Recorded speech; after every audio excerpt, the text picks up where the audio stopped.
ദൈവപുത്ര അങ്ങേക്ക് ആരാധന, യേശുനാഥ അങ്ങേക്ക് ആരാധന. ദൈവപുത്ര അങ്ങേക്ക് ആരാധന, യേശുനാഥ അങ്ങേക്ക് ആരാധന. തിരുസന്നിധിയിൽ ഇന്നു വന്നിടുവാൻ കൃപ നൽകിയതാ അങ്ങേക്ക് ആരാധന. തിരുസന്നിധിയിൽ ഇന്നു വന്നിടുവാൻ കൃപ നൽകിയതാ അങ്ങേക്ക് ആരാധന. ആരാധന ഹല്ലേലൂയ, ആരാധന ഹല്ലേലൂയ, ആരാധന ഹല്ലേലൂയ,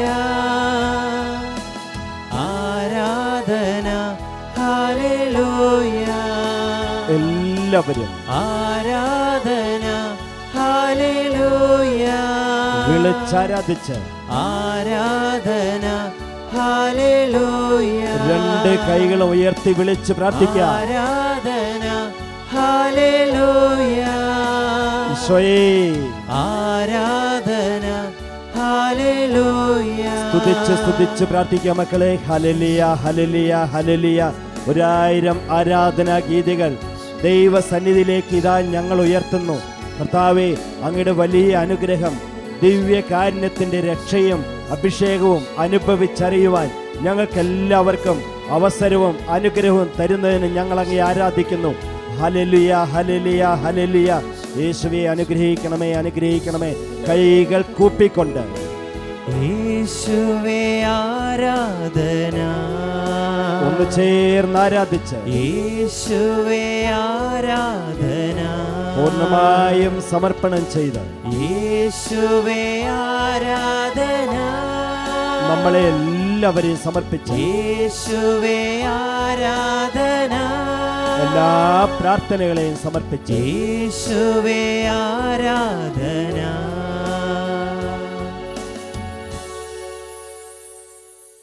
പരിശുദ്ധ പരമ ദിവ്യകാരുണ്യത്തിന് എന്നേരവും ആരാധനയും സ്തുതിയും പുകഴ്ചയും ഉണ്ടായിരിക്കട്ടെ.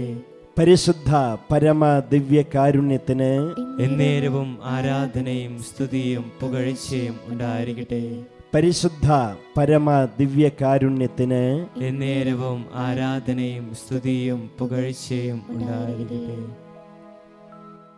പ്രിയമുള്ളവരെ, ഒത്തിരിയേറെ സ്നേഹത്തോടെ പ്രാർത്ഥനയോടെ കർത്താവിൻ്റെ സന്നിധിയിലേക്ക് കടന്നു വന്നിരിക്കുന്ന നമ്മളെ എല്ലാവരെയും ഇന്ന് ഈ ആരാധനാ സമയങ്ങളിലൂടെ അവിടുന്ന് സമൃദ്ധമായി അനുഗ്രഹിക്കും. ആത്മജ്വാല ശുശ്രൂഷയിലൂടെ കർത്താവ് നമ്മുടെ വീടുകളിലേക്ക് വന്ന് നമ്മളെ എല്ലാവരെയും സമൃദ്ധമായി ആത്മീയമായും ഭൗതികമായും അനുഗ്രഹിക്കുന്ന നിമിഷങ്ങളാണിത്. അതുകൊണ്ട് തന്നെ ഏറെ സന്തോഷത്തോടെ പ്രാർത്ഥനയോടെ എല്ലാവരെയും ആത്മജ്വാല ശുശ്രൂഷയിലേക്ക് സ്വാഗതം ചെയ്യുകയാണ്. പ്രിയപ്പെട്ടവരെ, ഇന്ന് നമ്മൾ ദൈവവചനം ശ്രവിച്ച് ധ്യാനിച്ച് പ്രാർത്ഥിക്കുന്നത് അത് ഇപ്രകാരമാണ്: നമുക്കായി വഴിയൊരുക്കുന്ന കർത്താവ് മിശിഹ. എനിക്കും നമുക്ക് ഓരോരുത്തർക്കുമായിട്ട് വഴിയൊരുക്കുന്ന കർത്താവ്. ഇത് ഉൽപ്പത്തി പുസ്തകത്തിൽ, പുറപ്പാടിൻ്റെ പുസ്തകം 14-ാം അധ്യായത്തിൽ 15-ാം വചനം നമ്മൾ ഇങ്ങനെയാണ് വായിക്കുന്നത്. പുറപ്പാട് 14-ാം അധ്യായം 15-ാം വചനം. കർത്താവ് മോശയോട് പറഞ്ഞു, നീ എന്തിന് എന്നെ വിളിച്ച് കരയുന്നു? മുൻപോട്ട് പോകാൻ ഇസ്രായേൽക്കാരോട് പറയുക. നിന്റെ വടി കയ്യിലെടുത്ത് കടലിന് മീതെ നീട്ടി അതിനെ വിഭജിക്കുക. ഇസ്രായേൽക്കാർ കടലിന് നടുവേ വരണ്ട നിലത്തിലൂടെ കടന്നു പോകട്ടെ. നമ്മുടെ കർത്താവായ മിശിഹായ്ക്ക് സ്തുതി. പ്രിയപ്പെട്ടവരെ, ഇപ്പോൾ വായിച്ച ഈ വചനഭാഗത്തിൻ്റെ സന്ദർഭം നമുക്കറിയാം. ഇസ്രായേൽ ജനം മുഴുവനും ഈജിപ്തിൻ്റെ അടിമത്തത്തിൽ നിന്നും പുറപ്പെട്ട് രക്ഷപ്പെട്ട് ഇങ്ങനെ വന്ന് കാനാൻ ദേശത്തേക്കുള്ള യാത്ര ആരംഭിച്ചേ ഉള്ളൂ. ചെങ്കടലിൻ്റെ നടുവിലെത്തി. അവിടെ എത്തിയപ്പോൾ വചനം, ഇതിന് തൊട്ട് മുകളിലത്തെ വചനഭാഗങ്ങൾ നമ്മൾ വായിച്ച് മനസ്സിലാക്കിയിട്ടുള്ളതാണ്. മുന്നിൽ വലിയ കടൽ, പുറകിലാകട്ടെ ഈജിപ്തിൻ്റെ ഏറ്റവും വലിയ സേന മുഴുവനും ആരവത്തോടെ ഓടിയെടുക്കുന്നു ഇവരെ പിടിക്കാനായിട്ട്.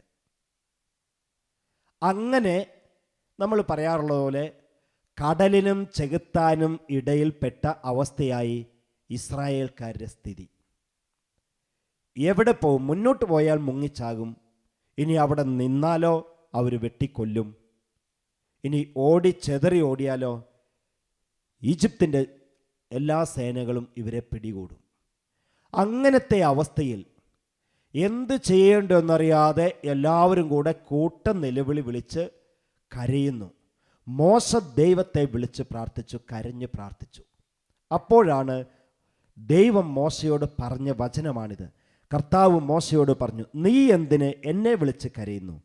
മുൻപോട്ട് പോകാൻ ഇസ്രായേൽക്കാരോട് പറയുക. നിന്റെ വടി കയ്യിലെടുത്ത് കടലിന് മീതെ നീട്ടി അതിനെ വിഭജിക്കുക. ഇസ്രായേൽക്കാർ കടലിന് നടുവേ വരണ്ട നിലത്തിലൂടെ കടന്നു പോകട്ടെ. പ്രിയപ്പെട്ടവരെ, ഇതിൽ നിന്നും ഒന്നാമതായിട്ട് നമുക്കൊക്കെ കർത്താവ് പറഞ്ഞു തരുന്ന വലിയ ആത്മീയമായ മർമ്മം എന്നതാണ്. ഒരു കാര്യത്തിന് നമ്മളെ അങ്ങോട്ട് ഒരുക്കി ഇറക്കിയാൽ അത് പൂർത്തിയാകാൻ വേണ്ട കാര്യങ്ങളൊക്കെ കർത്താവ് ക്രമീകരിച്ച് വെച്ചിട്ടുണ്ടായിരിക്കും. അത് ഒന്നിന് പിന്നാലെ ഒന്നായി ഈശോ അത് വെളിപ്പെടുത്തി തരും. എല്ലാം കൂടെ ആരംഭം തൊട്ട് അവസാനം വരെ എല്ലാം കൂടെ ഒരുമിച്ച് നമുക്ക് വെളിപ്പെടുത്തി തരില്ല, കിട്ടില്ല എന്നുള്ളൂ. പക്ഷേ ഒന്ന് കഴിയുമ്പോൾ അതിൻ്റെ പിന്നാലെ മറ്റൊന്ന് കൃത്യമായിട്ട് കർത്താവ് നമുക്ക് വഴി തെളിയിച്ചു തരും. ഇസ്രായേൽക്കാർക്ക് അറിയില്ലായിരുന്നു ചെങ്കടലിൻ്റെ അടുത്തെത്തുമെന്നും അവിടെ കടൽ രണ്ടായി വിഭജിക്കപ്പെടുന്നു, അതിലൂടെയാണ് കടന്നു പോകേണ്ടതെന്നും ഇസ്രായേൽക്കാരോടോ അവരുടെ നേതാവായ മോശയോടോ ദൈവം പറഞ്ഞിട്ടില്ല. പക്ഷേ അവർക്കായിട്ട് ദൈവം വഴിയൊരുക്കി വെച്ചിരുന്നു. അപ്പോൾ എന്തുകൊണ്ട് ഇസ്രായേൽ ജനം മുഴുവനും അങ്ങേയറ്റം അസ്വസ്ഥരായി ശപിച്ചു, പ്രാഗി, കൂട്ടനിലവിളി ഉയർത്തി എന്ന് ചോദിച്ചാൽ ഒറ്റ ഉത്തരമാണ് പ്രിയപ്പെട്ടവരെ, കർത്താവിലുള്ള ആശ്രയത്തിൽ കുറവ് വന്നു. അല്ലാതെ അവർക്ക് വഴി അറിയാഞ്ഞിട്ടല്ല, ഇപ്പം മുങ്ങിച്ചായി ചത്തുപോകുമോ എന്ന് പേടിച്ച്. അങ്ങനെ സംഭവിക്കാൻ പേടിക്കാൻ കാരണം ഇതാണ്, ദൈവത്തിലുള്ള ആശ്രയബോധത്തിൽ കുറവ് വന്നു. ഇത് നമുക്ക് ഓരോരുത്തർക്കും നൽകുന്ന വലിയ ഒരു ആത്മീയ പാഠമുണ്ട്. ജീവിതത്തിൽ 100% ദിവ്യകാരുണ്യത്തിൽ ആശ്രയിക്കുക, വിശ്വസിക്കുക. നമ്മുടെ ബുദ്ധി കൊണ്ട്, നമ്മുടെ കഴിവ് കൊണ്ട്, നമ്മുടെ ചിന്തകൾ കൊണ്ട് എല്ലാ കാര്യങ്ങളും ഒരു സ്ക്രീനിൽ എന്ന പോലെ തെളിഞ്ഞ് കാണണമെന്നില്ല. എല്ലാ കാര്യങ്ങളും നമുക്ക് ചെയ്യാൻ പറ്റണമെന്നില്ല. പക്ഷേ കർത്താവിൽ ആശ്രയിച്ചാൽ ദിവ്യകാരുണ്യമായ ഈശോ കൃത്യസമയത്ത് ഇടപെടുകയും നമുക്കായി വഴിയൊരുക്കി നമ്മളെ ജീവിത ലക്ഷ്യത്തിലേക്ക് നയിക്കുകയും ചെയ്യും. അതുകൊണ്ടാണ് പ്രിയപ്പെട്ടവരെ ഈ വചനം നമ്മുടെയൊക്കെ ജീവിതത്തിൽ ഇത്രയേറെ പ്രധാനപ്പെട്ടതായി തീരുന്നത്. അതുകൊണ്ട് ആ വചനം ഒന്നും കൂടെ നമ്മൾ മനസ്സിൽ ഓർത്തു വെക്കണം. പുറപ്പാട് 14 അധ്യായം 15 വചനം. ഇത് പ്രിയപ്പെട്ടവരെ നമ്മുടെ ജീവിതത്തിൽ എല്ലാ ദിവസവും ഇങ്ങനെ ഇഴുകി ചേർന്ന് നിൽക്കേണ്ട ഒരു ദൈവവചന ഭാഗമാണ്. കാരണം ഇപ്പം നമുക്ക് ഓരോരുത്തർക്കും ചിലപ്പം 10 വയസ്സ്, 30 വയസ്സ്, 50 വയസ്സ്, 60 വയസ്സ് ഒക്കെ ഉള്ളവരുണ്ട്. നമുക്കറിയില്ല, നമ്മൾ ജനിച്ച് ഇപ്പം നല്ലോണമൊക്കെ ഓർമ്മയായി തുടങ്ങിയ സമയം തൊട്ട് ഇനി എൻ്റെ ഭാവി ജീവിതം മുഴുവൻ എങ്ങനെയായി തീരുമെന്ന് നമുക്ക് ഒട്ടും ഒരാൾക്കും അറിയില്ല. പക്ഷേ എല്ലാം ക്രമീകരിച്ച് വെച്ചിരിക്കുന്ന ഒരു കർത്താവ് ഈശോമിശിഹാ നമുക്കുണ്ട് എന്നും ആ കർത്താവിൽ ആശ്രയിച്ചാൽ ഒന്നിനെക്കുറിച്ചും ഉത്കണ്ഠപ്പെടേണ്ടി വരില്ല എന്നും ഈ വചനഭാഗം നമുക്ക് പറഞ്ഞു തരുന്നുണ്ട്. നമുക്കായിട്ട് വഴിയൊരുക്കി വെച്ച് നമ്മളെ രക്ഷിക്കുന്ന, അനുഗ്രഹിക്കുന്ന, വഴി നടത്തുന്ന കർത്താവ് ഈശോമിശിഹാ. പ്രിയപ്പെട്ടവരെ, അതുതന്നെയാണ് നമ്മൾ കാണുന്നത് ഈ ശിഷ്യന്മാരുടെ ജീവിതത്തിൽ. പത്രോസും കൂട്ടരും ഈശോ മരിച്ച് ഉയർത്തതിന് ശേഷം, പ്രത്യേകിച്ചും മരിച്ചതിന് ശേഷം ആകെ നിരാശപ്പെട്ട് അവസാനം അവരെല്ലാവരും കൂടെ പഴയ തൊഴിലിലേക്ക് പോകാനായിട്ട് ഒരുങ്ങുകയല്ല, അവർ പോയി മീൻ പിടിക്കാൻ പോയി. പത്രോസ് അതിനും നേതൃത്വം കൊടുത്തു. അങ്ങനെ ഒരു രാത്രി മുഴുവനും മീൻ പിടിച്ചിട്ടും ഒന്നും കിട്ടിയില്ല എന്ന് യോഹന്നാൻ്റെ സുവിശേഷത്തിൽ നമ്മൾ വായിച്ച് മനസ്സിലാക്കുന്നു. പക്ഷേ അവിടെയും കർത്താവ് അവരെ വിടാനോ ഉപേക്ഷിക്കാനോ വിട്ടുകളയാനോ തയ്യാറല്ലായിരുന്നു. അവർക്കായിട്ട് ഭക്ഷണങ്ങളൊക്കെ ഒരുക്കി വെച്ച്, അവർക്കായിട്ട് മീൻ അതുവരെയും കിട്ടാത്തത്ര വലുതും വലിപ്പമുള്ളതും എണ്ണം ഉള്ളതുമായ മീനിനെ ഒരുക്കി വെച്ചിട്ട് കർത്താവ് അവരോട് പറഞ്ഞു, ഇതേ വള്ളത്തിൻ്റെ വലതുവശത്ത് വല വീശുക എന്ന്. അപ്പം എന്താ, അവർക്കായിട്ട് വഴി ഒരുക്കി വെച്ചിട്ടാണ് പ്രിയപ്പെട്ടവരെ ഈശോ അവരുടെ അടുത്ത് ആ കടൽക്കരയിലേക്ക് ചെല്ലുന്നത്. ഇത് എനിക്കും നമുക്ക് ഓരോരുത്തർക്കും പറഞ്ഞു തരുന്ന വലിയ പാഠം ഇതാണ്. എപ്പോഴും 100% കർത്താവിൽ അങ്ങോട്ട് ആശ്രയിച്ചു, അവിടുന്ന് നമ്മളെ ഒരു കാരണവശാലും കൈവിടില്ല, ഉപേക്ഷിക്കില്ല, രക്ഷയിലേക്ക് നയിക്കുക തന്നെ ചെയ്യും. ഇനി നമുക്കായിട്ട് അവിടുന്ന് ഇങ്ങനെ ഒരുക്കുന്ന വഴികളോ, അത് നമ്മുടെ ബുദ്ധി കൊണ്ടോ അധ്വാനം കൊണ്ടോ ഒരായുസ് മുഴുവൻ പരിശ്രമിച്ചാലും കിട്ടാത്തതും നേടാൻ പറ്റാത്തതുമായ കാര്യമാണ്. കർത്താവ് നമുക്കായിട്ട് ഒരുക്കുന്ന വഴികളും നമ്മളെ ക്ഷണിക്കുന്നതും. അതുകൊണ്ടാണ് മക്കളെ എന്നും നമ്മൾ ഉള്ളിൽ ഹൃദയത്തിൽ കാത്തു സൂക്ഷിക്കേണ്ട കാര്യം ഇതാണ്. കർത്താവിൽ ആശ്രയിച്ചു, ദിവ്യകാരുണ്യമായ ഈശോയിൽ അങ്ങോട്ട് അടിയറവ് വെച്ച് ആശ്രയിച്ചു, അവിടുന്ന് നമ്മളെ രക്ഷിക്കും, അനുഗ്രഹിക്കും, ശക്തിപ്പെടുത്തും, വഴി നടത്തും. സമയാസമയങ്ങളിൽ കർത്താവ് നമുക്കായി വഴി കാണിച്ചു തരും. ഇത് തന്നെയല്ലേ പ്രിയപ്പെട്ടവരെ അബ്രാഹത്തിൻ്റെ ജീവിതത്തിൽ ആ ഇസഹാക്കിനെ ബലിയർപ്പിക്കാൻ കൊണ്ടുപോയപ്പോൾ സംഭവിച്ച കാര്യവും. അബ്രാഹത്തിന് അറിയാമായിരുന്നോ, അങ്ങനെ അവിടെ ആ മോറിയ മലയിൽ ബലിപീഠം ഉണ്ടാക്കി സ്വന്തം മകനെ ബലിയർപ്പിക്കാനായിട്ട് ഒരുങ്ങുമ്പം അവസാന മിനിറ്റിൽ ദൈവം ഇടപെടുമെന്നും ഇസഹാക്കിന് പകരമായി ഒരാട്ടും കുഞ്ഞിനെ അവിടെ കർത്താവ് ഒരുക്കി വെച്ചിട്ടുണ്ട് എന്നൊക്കെ ഇല്ല. അബ്രാഹത്തിന് ഒരറിവുമില്ലായിരുന്നു, ദൈവം പറഞ്ഞിട്ടുമില്ലായിരുന്നു. അബ്രാഹത്തിനായിട്ട് ദൈവം കൃത്യമായി വഴി ഒരുക്കി വെച്ചു. എന്നിട്ടാണ് എല്ലാം ക്രമീകരിച്ചു വെച്ചു. എന്നിട്ടാണ് ദൈവം അബ്രാഹത്തോട് പറഞ്ഞത് മോറിയ മലയിലേക്ക് മകനെയും കൂട്ടിക്കൊണ്ടുപോയി ബലിയർപ്പിക്കാനായിട്ട്. പ്രിയപ്പെട്ടവരെ, നമുക്ക് ഇത് ഇങ്ങനെയുള്ള ആത്മീയമായ മർമ്മങ്ങൾ മനസ്സിലാകണമെന്നില്ല എന്ന് മാത്രമല്ല, മനസ്സിലാവില്ല. പക്ഷേ നമ്മളപ്പോൾ എന്താ ചെയ്യണ്ടേ?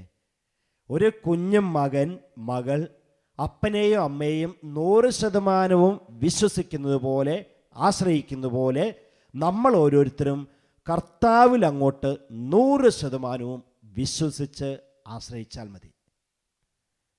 നമ്മുടെ ജീവിതമാകെ കൈവിട്ടു പോയല്ലോ എന്നൊക്കെ ഓർക്കും. രോഗം വരുമ്പം, കടബാധ്യത വരുമ്പം, ജോലി കിട്ടാതാകുമ്പം, ഇങ്ങനെ പല കാരണങ്ങളാൽ ചിലപ്പോൾ 10, 30, 33 വയസ്സൊക്കെ ആയിട്ടും പെൺകുട്ടികളാണെങ്കിൽ അവർ വിവാഹം നടക്കുന്നില്ലോ എന്നോർത്ത് ഇനി ജീവിതം ഇല്ലല്ലോ എന്നൊക്കെ ഓർക്കും. പക്ഷേ കർത്താവിൽ ആശ്രയിച്ചോ, കർത്താവ് നമുക്കായി ആവശ്യമുള്ളത് കരുതി വെച്ചിട്ട് തന്നെയാണ് അവിടുന്ന് നമ്മളെ ഓരോരുത്തരെയും ഒരുക്കുന്നതും അതിലേക്ക് നയിക്കുന്നതും. അപ്പം നമ്മൾ ചെയ്യേണ്ടത്, ഞാൻ ആവർത്തിച്ച് പറയുന്ന ഇതാണ്, കർത്താവിൽ അങ്ങോട്ട് പൂർണ്ണമായും ആശ്രയിക്കണം, വിശ്വസിക്കണം. അവിടുന്ന് നമ്മളെ രക്ഷിക്കുക തന്നെ ചെയ്യും. പ്രിയപ്പെട്ടവരെ, ഇത് തന്നെയാണ് നമ്മൾ യോഹന്നാൻ്റെ സുവിശേഷം 2-ാം അധ്യായത്തിലെ ആ കാനായിലെ വിവാഹ വിരുന്നിൽ കാണുന്നതും. അവരുടെ അധ്വാനം കൊണ്ടും പരിശ്രമം കൊണ്ടും കുറേയേറെ വീഞ്ഞ് അവർ ഉണ്ടാക്കി വെച്ചിട്ടുണ്ടായിരുന്നു. അത് പക്ഷേ അവരുടെ കണക്കുകൂട്ടുകളെ ഒക്കെ തെറ്റിച്ചുകൊണ്ട് പ്രതീക്ഷിച്ചതിലും വേഗത്തിൽ വീഞ്ഞെല്ലാം കഴിഞ്ഞു. ചിലപ്പോൾ അവിടെ വന്നിരിക്കുന്നത് മഹാകുടിയന്മാരായ ആൾക്കാരായിരിക്കും. ചിലർ പറയുന്നുണ്ട് കേരളത്തിൽ നിന്നും കുറേ ചേട്ടന്മാർ അവിടെ പോയിട്ടുണ്ടായിരുന്നു ആ കല്യാണ വിരുന്നിന്. അതുകൊണ്ടാണ് വീഞ്ഞ് പെട്ടെന്ന് തീർന്നു പോയെന്ന്. ചിലപ്പം നമ്മുടെ നാട്ടിലെ ചിലവർ അങ്ങനെയല്ലേ, പളപളാന്ന് അങ്ങോട്ട് കണ്ടമാനം ഒരുമിച്ച് കുടിക്കും. അതുകൊണ്ടാണ്, അല്ലെങ്കിൽ അങ്ങനെ ഒരു കുറവ് വരാൻ സാധ്യതയില്ല എന്ന് പറയപ്പെടുന്നുണ്ട്. ഏതായാലും പ്രിയപ്പെട്ടവരെ, അതങ്ങനെ കണക്ക് കൂട്ടിയതിനേക്കാൾ പെട്ടെന്ന് അത് തീർന്നു പോയി. പിന്നെ എന്ത് ചെയ്യും? അതുകൊണ്ടാണ് മറിയം തൻ്റെ ജീവിതാനുഭവത്തിലൂടെ ആ വീട്ടുകാരോട് പറഞ്ഞത്, ഇതാ എൻ്റെ മകൻ ഈശോ പറയുന്നത് പോലെ ചെയ്തു. പറയുന്ന പോലെ ചെയ്തു എന്ന് പറഞ്ഞാൽ അതിൻ്റെ അർത്ഥം എന്നതാ? ഈശോയിൽ അങ്ങ് മുഴുവനും ആശ്രയിച്ചോളാൻ. ഓടിക്കടയിലോട്ട് പോകണ്ട, മറ്റുള്ളവരോട് ചോദിക്കണ്ട, ഒന്നും ചെയ്യണ്ട, കർത്താവിൽ ആശ്രയിച്ചോ എന്ന്. അങ്ങനെ അവർ കർത്താവിൽ ആശ്രയിച്ചപ്പം ഈശോ പറഞ്ഞതുപോലെ ചെയ്തു. അങ്ങനെ ചെയ്തപ്പോൾ എന്താ സംഭവിച്ചതെന്ന് നമുക്ക് മനസ്സിലായി. എന്തുമാത്രം പേര് വന്നാലും തീരാത്തത്ര വിധത്തിൽ അതുവരെയും രുചിച്ചിട്ടില്ലാത്ത രുചിയേറിയ വീഞ്ഞ് അവിടെ സമൃദ്ധമായി ഉണ്ടായി. പ്രിയപ്പെട്ട മക്കളെ, നമുക്ക് ഇന്നു മുതൽ കർത്താവിൽ അങ്ങോട്ട് ആശ്രയിക്കണം. ജീവിതത്തിലെ ഏത് പ്രതിസന്ധി സമയത്തും, ഏത് ബുദ്ധിമുട്ട് സമയത്തും നമ്മുടെ പരിശ്രമം കൊണ്ടോ നമ്മുടെ അധ്വാനം കൊണ്ടോ ഒന്നും നടക്കുന്നില്ലോ, ജീവിതത്തിൻ്റെ രണ്ടറ്റങ്ങൾ തമ്മിൽ കൂട്ടിമുട്ടിക്കാൻ പറ്റുന്നില്ലോ എന്നൊക്കെ ഓർക്കുമ്പോൾ കർത്താവിനെ ആശ്രയിച്ചോ നമ്മൾ വിചാരിക്കുന്നതിലും പ്രതീക്ഷിക്കുന്നതിലും സ്വപ്നം കാണുന്നതിലും അധികമായി അവിടുന്ന് നമ്മളെ അനുഗ്രഹിക്കും. കാരണം നമുക്കായിട്ട് വഴിയൊരുക്കി കാര്യങ്ങൾ ഒരുക്കി വെച്ചിട്ട് നമ്മളെ നയിക്കുന്നവനാണ് നമ്മുടെ കർത്താവ് യേശുമിശിഹ. നമുക്ക് എഴുന്നേറ്റ് നിൽക്കാം. എഴുന്നേറ്റ് നിന്ന് പ്രിയപ്പെട്ട മക്കളെ, ഇങ്ങനെ നമ്മളെ അനുഗ്രഹിച്ച്, നമ്മളെ വഴി നടത്തുന്ന, നമ്മളെ അനുഗ്രഹിച്ച് അഭിഷേകം ചെയ്യുന്ന, ശക്തിപ്പെടുത്തി എല്ലാ കാര്യങ്ങളും ക്രമീകരിച്ച് തരുന്ന കർത്താവ് യേശുമിശിഹായെ നമുക്ക് ആരാധിക്കാം. അവിടുത്തെ നമുക്ക് മഹത്വപ്പെടുത്താം. ചിലപ്പോഴൊക്കെ നമ്മൾക്ക് തോന്നും, ജീവിതം ആകെപ്പാടെ കൈവിട്ടു പോയില്ലോ എന്ന്. എല്ലാ തരത്തിലുള്ള ക്രമീകരണങ്ങളും എങ്ങനെയൊക്കെ പരിശ്രമിച്ചിട്ടും ഒന്നും ശരിയാകുന്നില്ല. കണക്ക് കൂട്ടലുകളൊക്കെ തെറ്റിപ്പോകുന്നു, എല്ലാ തരത്തിലും തകർന്നു പോകുന്നു. പക്ഷേ ദിവ്യകാരുണ്യമായ കർത്താവിൽ നമുക്ക് ആശ്രയിക്കാം. ജീവിതം ഒന്നാകെ കൈവിട്ട് പോകുമ്പോൾ കർത്താവേ ഞങ്ങളെ രക്ഷിക്കാനായിട്ട് വരണമേ എന്ന് നമുക്ക് കർത്താവിനെ വിളിച്ച് പ്രാർത്ഥിക്കാം. മക്കളെ, രണ്ട് കൈകളും ഇങ്ങനെ ഒന്ന് തുറന്നു പിടിച്ച്, രണ്ട് കരങ്ങളും തുറന്നു പിടിച്ച് ഒന്ന് കർത്താവിനെ സ്തുതിച്ച് പ്രാർത്ഥിച്ച് എല്ലാവരും ചേർന്ന് ഹല്ലേലൂയ ഹല്ലേലൂയ ഹല്ലേലൂയ. എല്ലാ മക്കളും കർത്താവിനെ വിളിച്ച് പ്രാർത്ഥിക്കട്ടെ. ഓരോ വീടുകളിലുള്ള മക്കളും മാതാപിതാക്കളും സഹോദരി സഹോദരങ്ങളും ഒരുമിച്ച് കർത്താവിനെ വിളിച്ച് പ്രാർത്ഥിച്ചോ. നമ്മുടെ കണക്കുകൂട്ടുകൾ തെറ്റി നമ്മുടെ ജീവിതം ആകെ താളപ്പിഴയിലേക്ക് പോകുന്നു എന്ന് തോന്നുമ്പോൾ, കൈ വിട്ടു എന്ന് പോയി എന്ന് തോന്നുമ്പോൾ കർത്താവിനെ വിളിച്ചോ മക്കളെ. അവിടുന്ന് നമ്മളെ രക്ഷിക്കും, അവിടുന്ന് നമ്മളെ അനുഗ്രഹിക്കും. ഇരു കരങ്ങളും ഉയർത്തി വിളിച്ച് പ്രാർത്ഥിക്കാം. ഇരു കരങ്ങളും ഉയർത്തി വിളിച്ച് പ്രാർത്ഥിക്കാം. ഈശോയേ, ജീവിതമൊന്നാകെ കൈവിട്ടു പോകുമ്പോ കർത്താവേ കൈനീട്ടി രക്ഷിക്കണേ. എല്ലാവരും ചേർന്ന് ജീവിതമൊന്നാകെ കൈവിട്ടു പോകുമ്പോ കർത്താവേ കൈനീട്ടി രക്ഷിക്കണേ. മക്കളെ, നമുക്ക് കൈകൾ കൂപ്പാം. എൻ്റെ കർത്താവേ, ഇസ്രായേൽ ജനത ചെങ്കടലിൻ്റെ മുന്നിലെത്തി അങ്ങേയറ്റം പരിഭ്രാന്തരായി. ഇനി എങ്ങനെ മുന്നോട്ട് നീങ്ങും? പുറകിൽ നിന്നും ആരവം കേട്ടു. ഈജിപ്ഷ്യൻ പട്ടാളം മുഴുവൻ തങ്ങളെ പിടിക്കാനായി ആരവത്തോടെ ഓടിയെടുക്കുന്നു.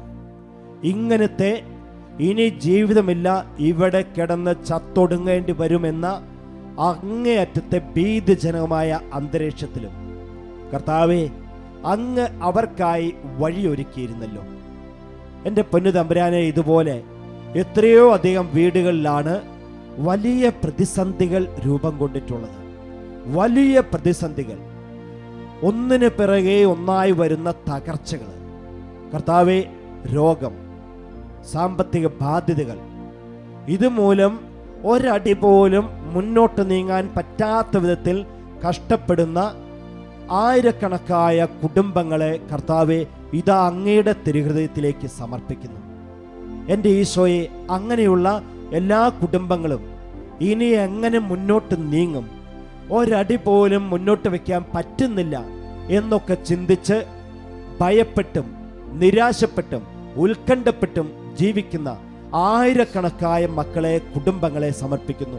ഈശോയെ, ഇങ്ങനെ ജീവിതം ഒന്നാകെ കൈവിട്ടു പോയല്ലോ, ഇനി രക്ഷയില്ലോ എന്നൊക്കെ തോന്നി വിഷമിക്കുന്ന, കരയുന്ന എല്ലാ മക്കളിലേക്കും എല്ലാ കുടുംബങ്ങളിലേക്കും അങ്ങ് വന്ന് അവരെ രക്ഷിക്കണമേ എന്ന് ഇരു കരങ്ങളെ ഉയർത്തിപ്പിടിച്ച് ഞങ്ങൾ ഒന്ന് ചേർന്ന് അങ്ങേ വിളിച്ച് പ്രാർത്ഥിക്കുന്നു.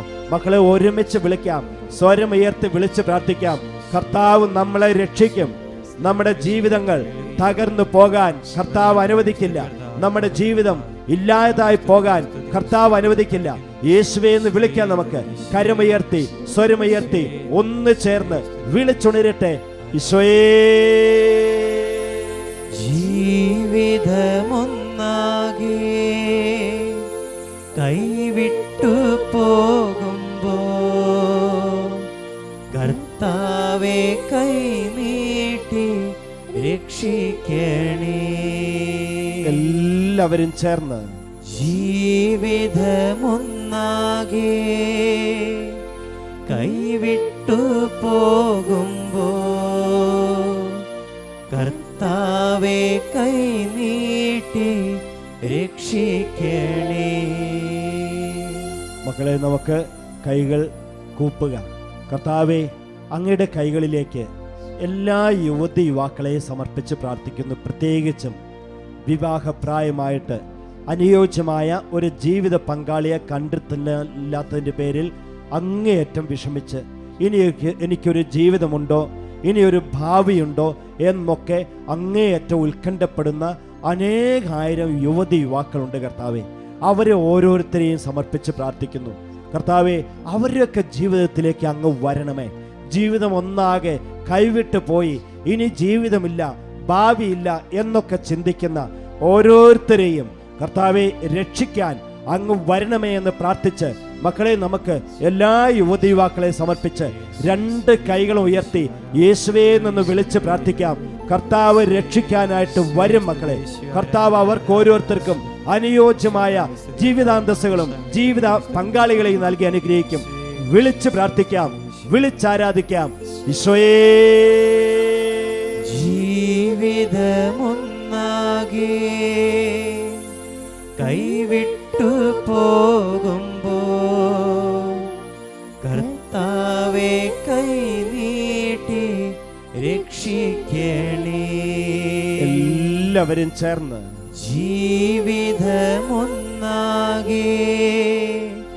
കൈവിട്ടു പോകുമ്പോ കർത്താവെ കൈനീട്ടി രക്ഷിക്കണേ. മക്കളെ, കൈകൾ കൂപ്പി മുട്ടുകൾ കുത്തിക്കൊണ്ട് കർത്താവിൻ്റെ ആശീർവാദം നമ്മളേറ്റ് സ്വീകരിക്കാൻ ഒരുങ്ങിയാണ്. കർത്താവ് നമ്മളെ അനുഗ്രഹിക്കും. ജീവിതം കൈവിട്ടു എന്ന് തോന്നുമ്പോഴൊക്കെ കർത്താവിനെ ആശ്രയിച്ചോ, അവിടുന്ന് നമ്മളെ അനുഗ്രഹിക്കും. രണ്ട് കരങ്ങളും തുറന്നു പിടിച്ച് എളിയ സ്വരത്തിൽ സ്തുതിച്ച് പ്രാർത്ഥിച്ചുകൊണ്ട് കർത്താവിൻ്റെ ആശീർവാദം നമുക്ക് ഏറ്റു സ്വീകരിക്കാം. Hallelujah, hallelujah, hallelujah. കർത്താവേ, ഞങ്ങൾ അങ്ങയെ സ്തുതിക്കുന്നു, ആരാധിച്ച് നന്ദി പറയുന്നു.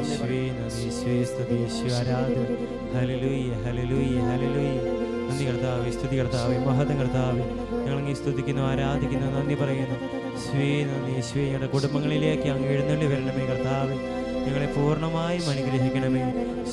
നന്ദി, സ്തുതി, ആരാധന, ആരാധന. Hallelujah, hallelujah, hallelujah. നന്ദി കർത്താവേ, സ്തുതി കർത്താവേ, മഹത്വം കർത്താവേ, ഞങ്ങൾ അങ്ങേ സ്തുതിക്കുന്നു, ആരാധിക്കുന്നു, അങ്ങേക്ക് നന്ദി പറയുന്നു. Hallelujah, hallelujah. പരിശുദ്ധ പരമാ ദിവ്യകാരുണ്യത്തിന്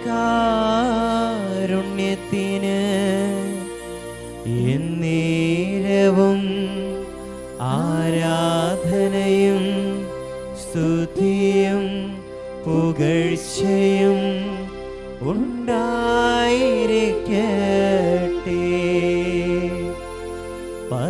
പരിശുദ്ധ പരമ ദിവ്യകാരുണ്യത്തിന്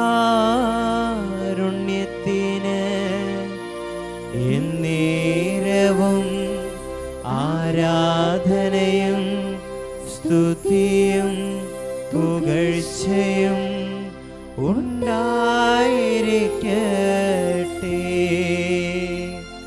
പരിശുദ്ധ പരമ ദിവ്യകാരുണ്യത്തിന് എന്നേരവും ആരാധനയും സ്തുതിയും പുകഴ്ചയും